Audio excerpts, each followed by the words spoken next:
नयनों के दीप। जन्म काल से ही नयनों के दीप बुझे थे, परंतु उसका हृदय दीप तेज से प्रज्वलित रहता था। उसका कंठ सुरीला था। अपनी स्वर माधुरी से वह श्रोताओं को मुग्ध कर देता था। उसे पता चला कि भारत में लाखों व्यक्ति नेत्रविहीन हैं।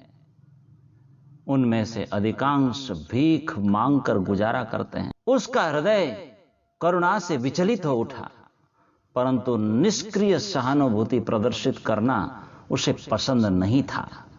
उसने सक्रिय सहयोग देने का संकल्प किया। कुशल अंध गायक ने स्थान स्थान पर संगीत कार्यक्रम आयोजित कर अंधजनों की सहायता के लिए अपनी झोली फैलाकर पूरे 6 वर्ष की सतत साधना एवं एकाकी प्रयासों के फलस्वरूप 1,20,000 रुपए एकत्रित किए। यह राशि लेकर वह भारत आया और दक्षिण भारत के सेलम जिले के तिरुपट्टर गांव में अंधजनों के लिए एक आश्रम स्थापित करने हेतु वह समस्त राशि दान दे दी। स्वीडन के इस अंध गायक का नाम था सिगफ्रीड जॉनसन। सुख दुख। एक बार अरब के लोगों का एक काफिला रेगिस्तान से होकर गुजर रहा था। दिन में आग बरसती तो वे सुस्ताते और रात को थोड़ी ठंडक होने पर चल पड़ते। एक रात वे देवताओं के इलाके से होकर गुजर रहे थे। सुनसान अंधेरी रात में देवताओं की गर्जन भरी आवाज सुनाई पड़ी। वे डरे तो बहुत, पर देवताओं की बात सुनने और दिए हुए आदेशों का पालन करने में ही खैर मनाने लगे। पहली आवाज आई, रुको।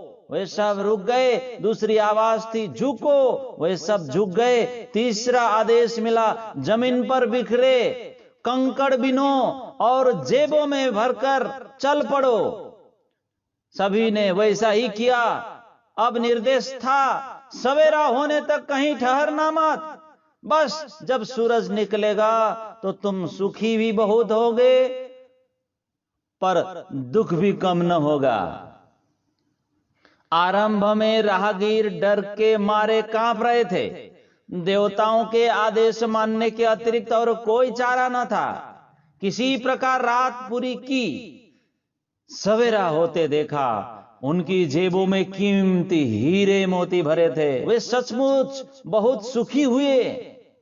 पर जब यह ख्याल आया कि वस्तु स्थिति का उस समय पता होता तो ऊंटों का असबाब उड़ेलकर वे हीरों से बोरे भर सकते थे।